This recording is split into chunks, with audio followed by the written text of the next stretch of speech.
ફળને અંગ્રેજીમાં શું કહેવાય? ફ્રૂટ. બરાબર. આપણે આજે ફળ વિશે શીખવાનું છે.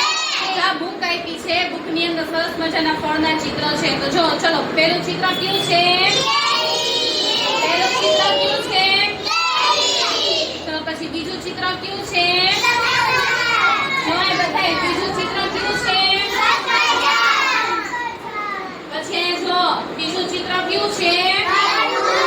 તરબૂચ. અહીંયા ધ્યાન બધાયનું ચોપડીમાં આ ચિત્ર કયું છે? તરબૂચ. પછી આને શું કહેવાય? ટેટી. આને શું કહેવાય? ટેટી. ચલો પછી આ ચિત્ર છે જામફળ.